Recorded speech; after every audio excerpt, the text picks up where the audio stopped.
முருகன் உபதேசம் சேனலின் சார்பில் அனைவருக்கும் அன்பான வணக்கம்.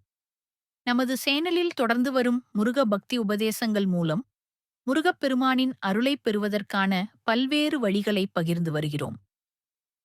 இன்று நாம் விரிவாக பேசப்போவது தமிழ் மாதங்களில் மிகச் சிறப்பு வாய்ந்த தைப்பூச திருநாள் பற்றி. இந்த நாள் முருகப்பெருமானுக்கு மிகவும் பிரியமானது. இதில் விரதம், வழிபாடு, காவடி, பால் அபிஷேகம், வள்ளலார் வழிபாடு என பல அம்சங்கள் உள்ளன. எல்லாவற்றையும் எளிமையாகவும் விரிவாகவும் பக்தி நிறைந்த வகையில் விளக்குகிறோம். முதலில் தைப்பூசத்தின் சிறப்பு என்ன என்பதை பார்ப்போம். கலியுகத்தில் கண்கண்ட தெய்வமாக விளங்குபவர் நமது கந்தவேல். அவர் சூரபத்மனை வென்று அசுரர்களை அழித்து நல்லதை நிலைநாட்டிய நாளின் நினைவாகவே தைப்பூசம் கொண்டாடப்படுகிறது. இறைவி பார்வதி தேவி முருகனுக்கு வேலளித்து ஆசீர்வதித்த நாள் இது. அதனால் இந்த நாளில் முருகப்பெருமானுக்கு வழிபாடு செய்வது மிகச் சிறப்பு.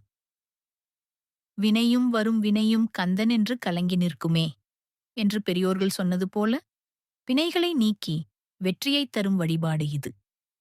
நினைத்த காரியங்கள் நிறைவேற, துன்பங்கள் போக, வாழ்வில் உயர்வு கிடைக்க இந்த விரதம் மிக உதவியாக இருக்கும்.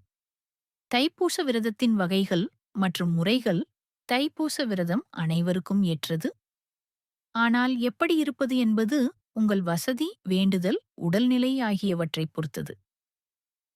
48 நாட்கள் விரதம் பாதயாத்திரை செல்பவர்களுக்கு, பழனி, திருத்தணி, மருதமலை போன்ற முருகன் தலங்களுக்கு நடைபயணம், பாதயாத்திரை செல்பவர்கள் இதை கடைபிடிப்பது வழக்கம். கார்த்திகை மாதத்தில் மாலை அணிந்து தொடங்கி மார்கழி முழுவதும், தை மாதத்தில் தைப்பூசம் வரை தொடர்ந்து விரதம் இருப்பார்கள். இது சுமார் 48 நாட்களாகும். சிலர் 34 அல்லது 21 நாட்களும் இருப்பார்கள். இந்த விரதத்தில் உப்பில்லா உணவு, பால், பழங்கள், எளிய சைவ உணவு மட்டுமே. மாலை அணிந்து காவடி எடுத்து செல்வது சிறப்பு. ஒரு நாள் விரதம் பொதுவான பக்தர்களுக்கு. பாதயாத்திரை செல்ல முடியாதவர்கள் ஒரு நாள் மட்டும் விரதம் இருக்கலாம். காலை எழுந்தவுடன் குளித்து உப்பில்லா உணவு அல்லது முழு உபவாசம், பட்டினி. மாலை வரை தொடர்ந்து முருகனை நினைத்திருப்பது. மாலை அபிஷேக ஆராதனை செய்த பிறகு விரதத்தை முடித்து உணவு எடுக்கலாம். யார் இந்த விரதத்தை எடுக்கலாம்?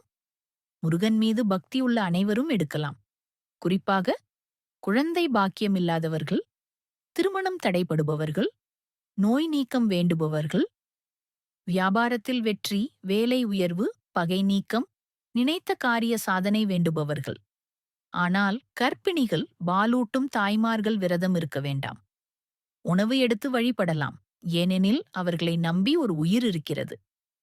மற்றவர்கள் முடிந்தால் முழு உபவாசம், முடியாவிட்டால் பழச்சாறு, மோர், பால், எளிய உணவு எடுத்துக்கொள்ளலாம்.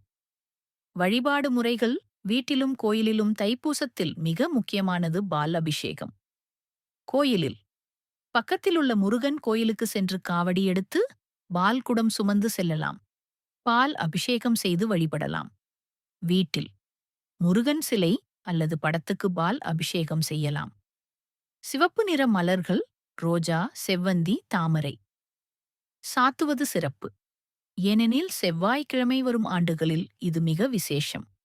சந்தனம், குங்குமம் வைத்து அலங்கரிக்கலாம். தூபம், தீபம், கற்பூர ஆராதனை காட்டலாம். நைவேத்தியம் பால், பாயசம், சர்க்கரை பொங்கல், பழங்கள், இனிப்பு வகைகள். எளிமையாக வாழைப்பழம், வெற்றிலைப்பாக்கு வைத்தாலும் போதும். வேல் இருந்தால் அதற்கும் அபிஷேகம் செய்யலாம். வேல் முருகனின் ஆயுதம். அதை வழிபடுவது வெற்றியைத் தரும். பாராயணம் செய்ய வேண்டியவை. வழிபாட்டின் போது பின்வரும் பதிகங்களை பாராயணம் செய்வது மிகச் சிறப்பு. திருப்புகழ். அருணகிரிநாதர் அருளியது. முருகனின் பெருமையை விளக்கும். கந்தர் அலங்காரம், கந்தர் அனுபூதிவேல் வாகுப்பு, வேல் மாறல். இவை அனைத்தும் முருகனின் அருளை விரைவில் பெற உதவும். முடிந்தால் திருப்புகழ் சில பாடல்களை தொடர்ந்து பாடுங்கள்.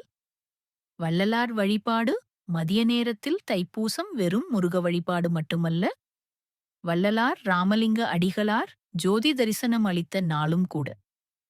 மதிய நேரத்தில் வள்ளலாரை வழிபடுவது சிறப்பு.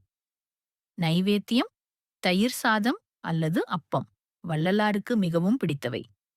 மந்திரம்: அருட்பெருஞ்சோதி, அருட்பெருஞ்சோதி, தனிப்பெருங்கருணை. அருட்பெருஞ்சோதி. இந்த மந்திரம் மிக சக்தி வாய்ந்தது. பயத்தை போக்கும், ஞானத்தை தரும், உள்ளிருக்கும் ஜோதியை வெளிக்கொணரும். மிக முக்கியம்: அன்னதானம். வள்ளலாரின் வாழ்க்கையே அன்னதானத்தை மையமாகக் கொண்டது. அன்று குறைந்தது ஒரு நபருக்காவது உணவு கொடுங்கள். முடியாவிட்டால் ஒரு காக்கைக்கு, நாய்க்கு, பூனைக்கு கூட கொடுங்கள். பசியை போக்குவதே வள்ளலாரின் பெரிய சாதனை. 2026 தைப்பூசம் விவரங்கள் சென்னை/தமிழ்நாடு அடிப்படையில். தைப்பூசம் பிப்ரவரி 1 ஞாயிற்றுக்கிழமை பூச நட்சத்திரம் தொடக்கம். பிப்ரவரி 1 அதிகாலை 1:34 மணி பூச நட்சத்திரம் முடிவு. பிப்ரவரி 1 இரவு 11:58 மணி பூச நட்சத்திரம் முக்கியம் என்பதால் அந்த நேரத்தில் அபிஷேகம், ஆராதனை சிறப்பு. பௌர்ணமி இரவில் இணைந்தாலும் பூச நட்சத்திரத்தின் போதே வழிபாடு செய்வது நல்லது. விரதம் இருப்பவர்கள் மாலை 6 முதல் 7 மணிக்குள் விரதத்தை முடித்துக் கொள்ளலாம், உங்கள் வசதிக்கேற்ப. இந்த திருநாள் உலகம் முழுவதும் மலேசியா, சிங்கப்பூர், இலங்கை, அமெரிக்கா, கனடா, லண்டன் போன்ற இடங்களில் வாழும் தமிழர்களால் கொண்டாடப்படுகிறது. பெரிய கோயில்களில் காவடி அணிவகுப்பு, பால்குடம் ஊர்வலங்கள் நடைபெறும். முருகப்பெருமானின் பேரருளும் வள்ளலாரின் ஜோதி அருளும் அனைவருக்கும் கிடைக்க வேண்டும் என்று முருகன் உபதேசம் சார்பில் இதயபூர்வமாக பிரார்த்திக்கிறேன். இந்த வீடியோ உங்களுக்கு பிடித்திருந்தால் லைக் செய்யுங்கள், உங்கள் நண்பர்களுடன் ஷேர் செய்யுங்கள். சேனலை சப்ஸ்கிரைப் செய்து பெல் ஐகான் அடித்து வைத்துக் கொள்ளுங்கள். அடுத்த உபதேச வீடியோக்களை மிஸ் செய்யாமல் பார்க்கலாம். மீண்டும் ஒரு அழகான முருக உபதேசத்துடன் சந்திப்போம். முருகா, வேல் வேல் வேல்.